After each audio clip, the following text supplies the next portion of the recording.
오늘 우리에게 주시는 하나님의 말씀은 누가복음 1장 5절에서 7절까지의 말씀입니다. 누가복음 1장 5절에서 7절까지의 말씀입니다. 제가 읽도록 하겠습니다.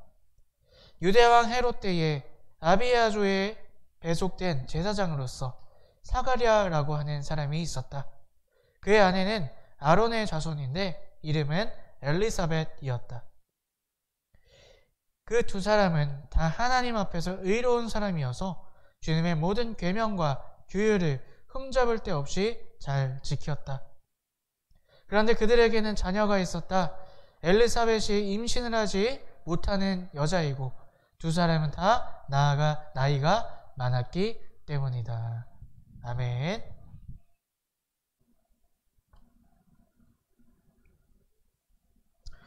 오늘도 우리 예수님을 사랑하시고 주인 삼으셔서 이 예배의 자리에 함께 드리시는 여러분들을 주님의 이름으로 사랑하고 축복합니다. 제가 뉴스에서 보니까 20년 만에 이러한 강추위가 왔다 그래요. 정말 심한 강추위와 또 폭설이 있었던 지난 한 주였습니다. 얼마나 추운지 저도 이렇게 밖에 다니는데 가만히 서 있는데도 귀가 막 너무 시려서 아플 정도로 그렇게 지난 한 주 너무 추웠습니다. 여러분들 건강은 괜찮으신지 걱정이 됩니다. 또 동파나 또 이렇게 한파로 인한 피해가 없으신지 또 걱정이 됩니다. 근 몇 년 동안 이런 추위가 없었죠. 오랜만에 강추위와 폭설이 내려서 아마 당황하신 분들이 많이 계셨을 거라 생각이 듭니다. 좀 전에도 말씀드렸지만 저희 교회도 이 한파 때문에 지금 하수구가 얼은 것 같아요. 지금 배수구가 얼어서 물이 다 역류를 해서 그거 지금 치우느라 오늘 예배가 좀 늦어졌습니다. 갑자기 찾아온 추위 앞에 당황하고 놀라기만 해서는 안 되겠죠. 방법을 찾고 또 대처를 하고 또 대책을 세워야 할 것입니다. 그런데 이러한 추위 한파뿐만 아니라 우리의 인생, 우리의 신앙생활도 마찬가지가 아닐까 이렇게 생각을 해봅니다. 2020년도 작년이죠 벌써. 작년에 갑작스러운 팬데믹을 우리가 경험하게 되었습니다. 그로 인한 변화의 과정을 지금도 우리는 겪고 살아가고 있습니다.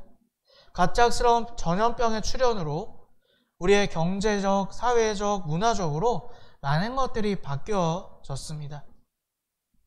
그래서 혼란스럽고 어려운 시대를 우리가 살아가고 있게 되었죠. 사실 우리가 읽었던 성경에는요, 마지막 때에 난리가 일어난다. 또 사건과 사고가 일어난다. 이런 말씀이 분명히 써 있습니다. 하지만 실제로 그것들을 우리가 경험을 하는 건 어때요? 많이 당황스럽고 또 답답하고 놀라움을 금치 못하는 그러한 마음으로 2020년을 아마 사셨을 것입니다. 하지만 우리가 기억해야 될 것이 있습니다. 당황하고 걱정하고 또 절망하고만 있을 것이 아니라 가장 확실한 것을 붙잡아야 한다는 것이죠. 마치 한파가 와서 이거 어떡하지 하고만 있으면 되는 것이 아니라 빨리 조치를 취하고 대책을 세워야 되는 것처럼 우리의 이 변화되는 세상 가운데서도 이 어려운 상황 가운데서도 당황하고 절망하고 걱정할 것이 아니라 우리를 지킬 수 있는 가장 확실한 것을 붙잡아야 할 줄로 믿습니다. 그 가장 확실한 것이 무엇일까요? 지난주에 또 한 가지 큰 이슈가 있었죠. 우리나라 코스피 지수가 처음으로 3,000포인트를 돌파했다. 그래서 지금 주식하시는 분들은 기분이 다 좋으실 거예요. 많이 올라서. 과연 그 주식이 이 어렵고 힘든 시대에 우리를 지킬 수 있는 가장 확실한 방법이 될까요?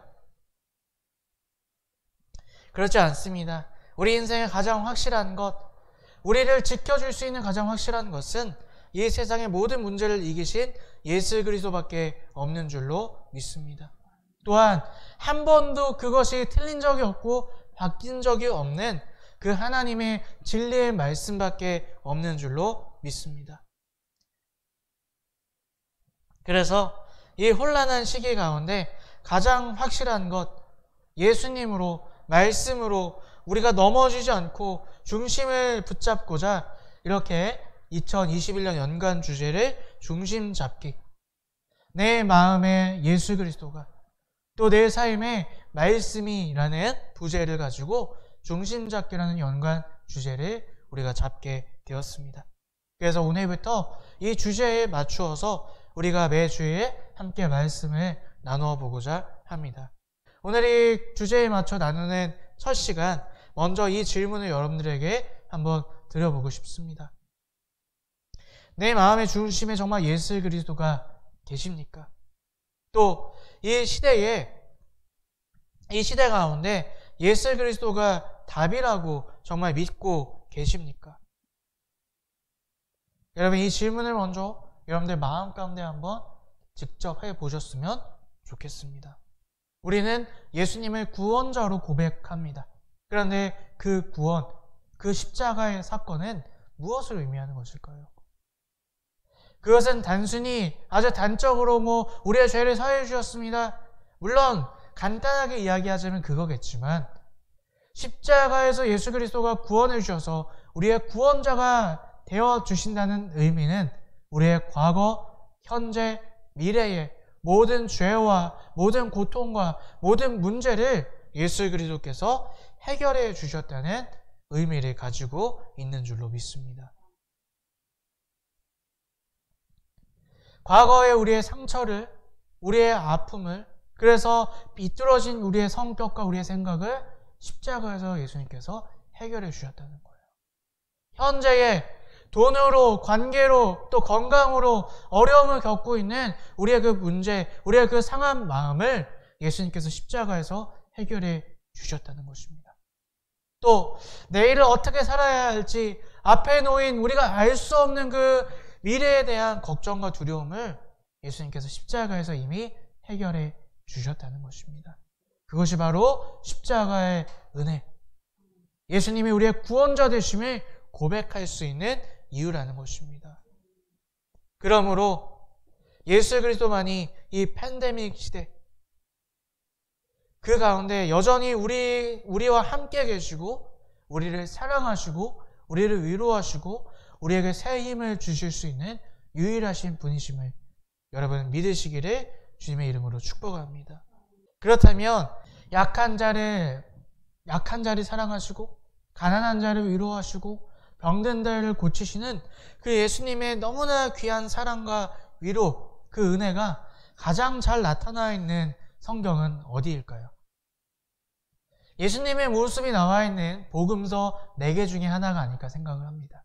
근데 그 중에서도요, 복음서마다 특징이 다 있습니다. 복음서마다 이 마태, 마가, 누가, 요한이 나타내고자 하는 주제가 다 있다는 거죠. 마태복음은요, 예수님이 왕이라는 것, 유대인의 왕이라는 것을 나타내기 위해 쓴 책입니다. 또 마가복음은요, 예수님께서 구원자가 되신다, 예수님께서 십자가에서 구원하셨다는 것을 나타내는 책이고요.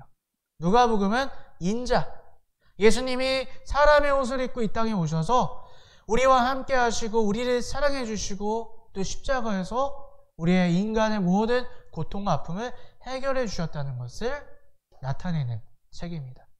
요한복음은요, 예수 그리스도가 하나님이심을 나타내고자 하는 책이 바로 요한복음입니다. 자, 이 네 복음서 중에 어떤 것이 오늘 우리의 아픔과 또 어려움을 이해하시고 함께 하시는 예수님의 모습이 가장 잘 나타난 책일까요? 바로 누가복음입니다. 사람으로 오셔서 우리와 함께 하시고 가난한 자를 돌보시고 아픈 자를 고치시고 위로하신 그 예수님.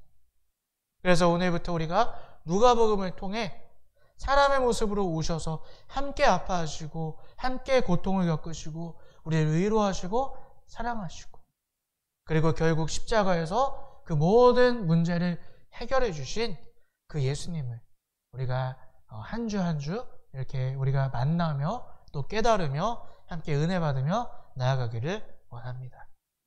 오늘은 우리가 누가복음 1장 5절부터 7절까지를 함께 읽었습니다. 이 본문은 아직 예수님이 오시기 전 이야기입니다. 이 본문을 통해 우리는 무엇을 깨달을 수 있을까요? 오늘 본문은요, 많은 성도님들이 겪는 고민을 우리가 생각할 수 있게 합니다. 그 고민은 무엇일까요? 바로 이러한 고민이 아닐까 생각합니다. 나의 믿음의 고백과 삶의 모습이 불일치되는 것에 우리의 고민이 있을 거라 생각이 합니다. 자, 이런 질문들이 우리가 살아가면서 신앙생활하면서 우리가 질문할 수밖에 없는 질문이죠. 예수님을 믿지만 우리가 현실의 가치 때문에 어쩔 수 없이 현실의 가치를 더 선택하며 살 때가 있다는 것입니다. 예수님을 믿지만 여전히 내 삶 가운데 문제는 계속 일어나고요. 열심히 기도하고 말씀 보고 그렇게 살려고 하지만 그 문제가 해결되지 않을 때가 있다는 것입니다. 이런 어려움 앞에 믿음과 현실이 괴리되는 많은 성도들을 우리는 보게 되고 오늘 그 모습이 나일 수 있다는 것이죠. 이렇게 아이러니하고 답답하고 어려운 이 문제를 우리가 어떻게 해결할 수 있을까요? 오늘 본문에는 한 부부가 나오게 됩니다. 바로 사가랴와 엘리사벳이라는 부부가 나오게 됩니다. 성경은 이 부부들에 대해서 좋은 평가를 내리고 있습니다. 오늘 본문 말씀 5절, 6절을 함께 읽어보도록 하겠습니다. 유다 왕 헤롯 때에 아비야조에 배속된 제사장으로서 사가랴라 하는 사람이 있었다. 그의 아내는 아론의 자손인데 이름은 엘리사벳이다.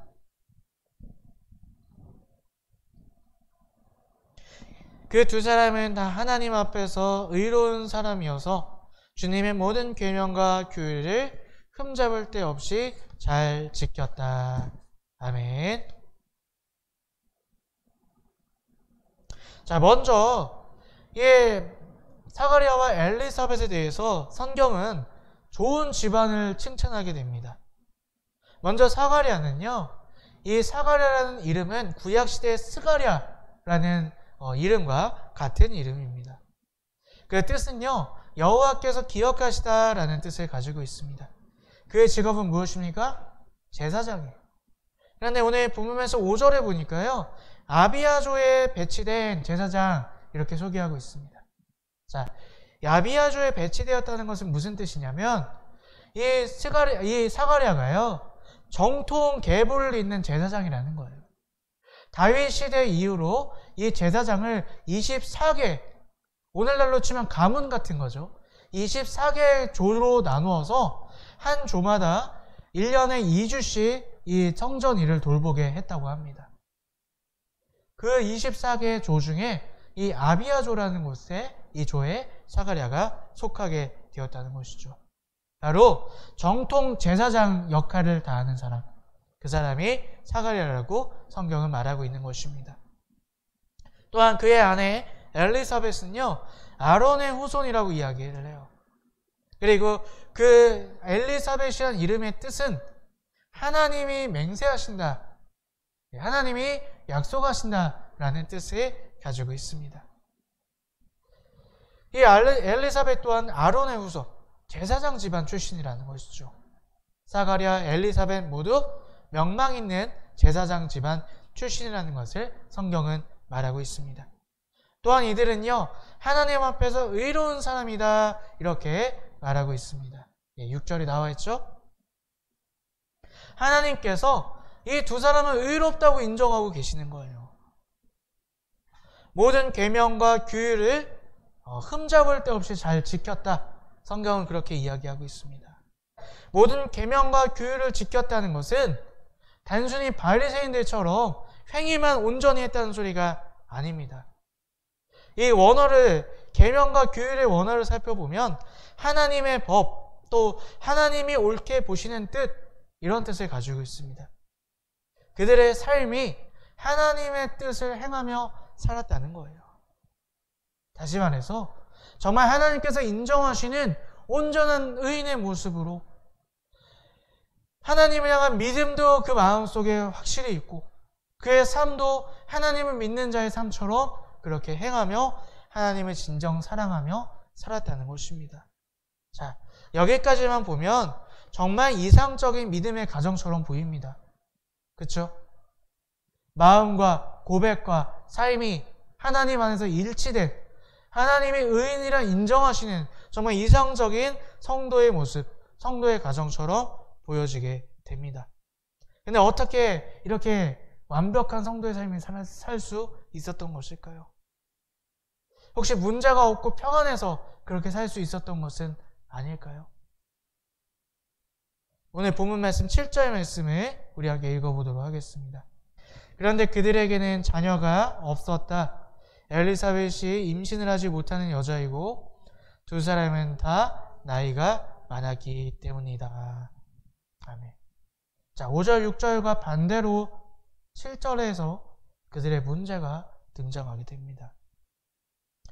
우리 인생에 가장 큰 어려움은 무엇이라고 생각하십니까? 한번 생각해 보세요. 여러분 인생에 내가 이걸 못하게 되면 정말 절망적이고 살 수가 없을 것 같습니다. 생각하시는 게 무엇이 있으십니까? 이 당시에는요, 바로 아이를 낳지 못하는 것. 그것이 인생에서 가장 큰 어려운 문제였다는 것입니다. 심지어 아이를 낳지 못하는 것, 자손을 이을 수 없는 그 가정은요, 사람들에게 저 가정은 저주받았다 여길 정도로 아주 불행하고 힘든 문제였다는 것입니다. 실제로 그랬습니다. 그 당시에 아이를 갖지 못했을 때에 경제적으로 큰 어려움에 부딪히게 돼요. 왜냐? 자기의 다음 세대가 자신들을 부양해줘야 되는데, 나이가 들수록 자신을 부양해줘야 되는데 그럴 수 없었기 때문이죠. 또한 좀 전에 말씀드렸던 것처럼 그 당시의 문화에서는 아이를 낳지 못하는 것이 여성에게 가장 큰 수치였다는 것입니다. 또한 종교적으로도요, 아이를 낳지 못하는 것은 사람들이 어떻게 생각했느냐? 하나님께 저주받은 것이다. 사람들이 그렇게 생각을 했다는 것입니다. 이들이 상황이 좋아서 믿음과 삶이 일치했던 것이 아니라는 것입니다. 가장 큰 문제를, 가장 어려운 문제를 안고 있는 이들. 그럼에도 불구하고 이들의 믿음과 삶은 일치했다는 것입니다. 이것이 어떻게 가능한 것일까요? 오늘 누가복음 1장 5절부터 7절까지의 말씀은 오늘 우리에게 두 가지를 깨달을 수 있게 합니다. 자, 첫 번째는요, 예수님을 잘 믿어도 우리의 인생에는 문제가 있을 수 있다는 거예요. 다시 말해서 예수님을 열심히 믿는 우리의 신앙이 있다 하더라도 그것이 육적인 축복과 자동으로 연결되는 것이 아닐 수 있다는 것입니다. 예수님께서 우리에게 이렇게 말씀하십니다. 마태복음 19장 말씀 우리 함께 읽어보겠습니다. 예수께서 제자들에게 이르시되 내가 진실로 너희에게 이르노니 부자는 천국에 들어가기가 어려우니라. 다시 너희에게 말하노니 낙타가 바늘기로 들어가는 것이 부자가 하나님의 나라에 들어가는 것보다 쉬우니라 하시니. 예수님도요, 부유한 것이 절대 좋은 것이 아니다 이렇게 말씀을 하시는 거죠. 우리는 사실 힘들고 우리의 문제가 버겁고 우리의 인생이 너무나 힘들고 어렵기 때문에 예수님을 믿는데, 아니 예수님을 잘 믿어도 인생의 문제가 해결되지 않을 수 있대요. 예수님을 열심히 믿어도 여전히 인생에 문제가 있을 수 있다고 오늘 성경은 우리에게 말하고 있습니다. 그렇다면 우리는 예수님을 왜 믿어야 합니까? 왜 이 시대에, 이 혼란한 시대에 여전히 예수님이 답이라고 우리가 분명히 말할 수 있는 것입니까? 오늘 사가랴와 엘리사벳은 의인은 예수님을 열심히 믿고 의인이라 칭함받아도 문제가 있을 수 있다는 것을 보여주지만 또 반대의 모습을 우리에게 보여줄 수 있다는 것입니다. 예수님을 중심에 두는 사람은 인생의 문제 속에서도 행복하게 살 수 있다는 거예요. 예수님을 믿어도 현실의 문제는 계속 생길 수 있습니다. 근데 그럼에도 불구하고 우리가 예수님을 믿어야 되는 이유는 무엇입니까? 그 문제 때문에 우리가 넘어지지 않을 수 있다는 거예요. 그 문제가 있다 하더라도 우리는 행복하고 기쁘게 살아갈 수 있다는 것입니다. 오늘 사가랴와 엘리사벳이 이 어려운 문제 가운데서도 모든 계명과 규율을 철저히 지켰다고 성경은 이야기합니다. 여러분, 우리가 생각해 보세요. 우리가 절망스럽고 마음이 무겁고 괴롭고 그러는데 하나님의 말씀이 들어오나요? 그렇지 않죠. 절망하게 되고 낙심하게 되고 어두운 곳에 떨어질 수밖에 없습니다. 사가랴와 엘리사벳은 문제가 있었지만 그 문제 가운데 절망하고 넘어지지 않았다는 거예요. 그 가운데도 여전히 주님이 주시는 힘과 위로와 행복으로 하나님의 말씀을 지키며 살아갈 수 있었다는 것입니다. 우리 누가복음 12장 15절 말씀을 우리 함께 읽어보겠습니다. 우리 함께 읽습니다. 그들에게 이르시되 상가 모든 탐심에 물리치라. 사람의 생명이 그 소유에 넉넉한데 있지 아니하리라 하시고. 아멘. 오늘 우리의 인생의 문제, 걱정, 근심, 두려움, 절망 가운데 그 원인이요, 내가 육적으로 어떤 문제가 해결되지 않아서가 아니라는 거예요. 돈이 없어서, 내가 학력이 낮아서, 내가 건강이 안 좋아서 내가 괴롭고 힘든 것이 아니라는 것입니다. 왜 그럴까요? 내가 돈이 많다고 해도, 내가 건강해진다 해도 그것이 우리를 기쁘게 할 수 없기 때문입니다. 우리는요, 하나님의 것이며 하나님을 영원히 사모하는, 영혼을 사모하는 마음을 가지고 있기 때문에, 우리의 마음에 하나님의 자리가 비어있기 때문에 우리가 공허하고 답답하고 괴로울 뿐이라는 것입니다. 그 빈 공간을 하나님으로 채워야 되는데 세상 것으로 채우려 할 때 우리는 바닷물을 마시는 것처럼 더 갈증나고 더 힘들고 더 답답하고 더 절망스러운 가운데 살아갈 수밖에 없다는 것입니다. 사가랴와 엘리사벳은 그 시대의 가장 큰 불행한 문제를 안고 살았던 부부였습니다. 하지만 그 문제 앞에서 여전히 하나님의 마음에 모시고 중심에 모시고 의인으로 살고자 노력합니다. 하나님이 그들 가운데 함께 계셔서 함께 아파하시고 위로하시고 새 힘을 주셨기 때문입니다. 그래서 그들 마음에 하나님이 참 평안이 되시고 행복이 되셨기에 그들의 문제 가운데서도 의인으로 살아갈 수 있었던 것입니다. 오늘 무엇이 걱정되고 무엇이 어려우십니까? 여러분, 인생에 무엇이 정말 우리의 마음을 어렵게 하고 계십니까? 그 문제 해결해달라고 기도하는 것도 좋지만 그보다 우리의 그 답답하고 두렵고 절망스러운 마음을 채워주실 예수님을 여러분 마음 가운데 다시 한번 영접하시는 저와 여러분들이 되셨으면 좋겠습니다. 그리고 예수님과 동행하시기에 먼저 노력하시는 저와 여러분들이 되시기를 주님의 이름으로 축복합니다. 그럴 때에 그 문제 앞에서도 우리는 감사할 수 있습니다. 행복할 수 있습니다.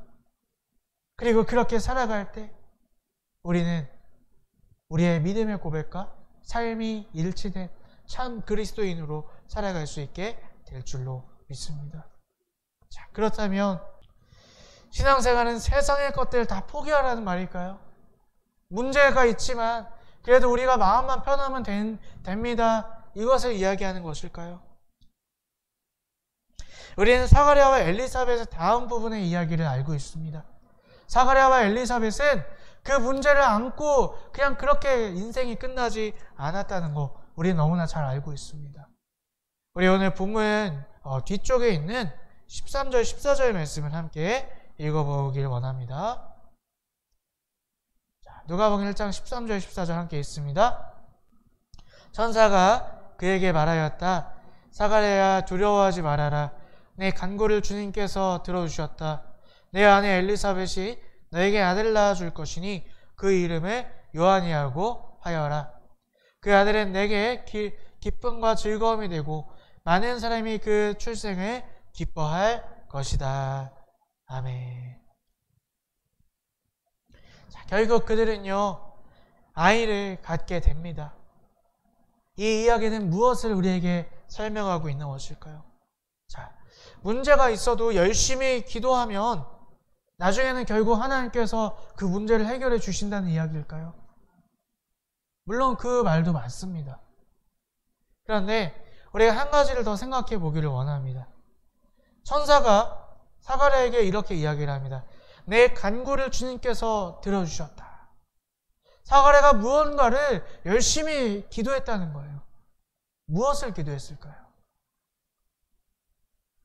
우리 애기 낳게 해주세요. 주님 자녀를 주시옵소서. 이렇게 기도했을까요? 아까 하나님이 사가랴를 뭐라고 인정하셨죠? 의인이라고 인정하셨어요. 여러분, 의인이라는 것은 자기 것을 구하는 사람이 아니에요. 자기 필요한 것을 구하는 사람을 하나님께서 의인이라고 말씀하실까요? 그렇지 않습니다. 사가랴는 깜짝 놀래요. 왜요?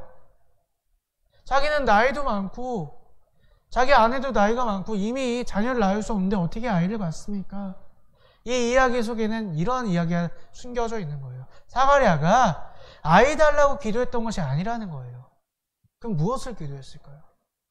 의인은요, 하나님의 뜻이 이루어지기를 기도하는 자인 줄로 믿습니다.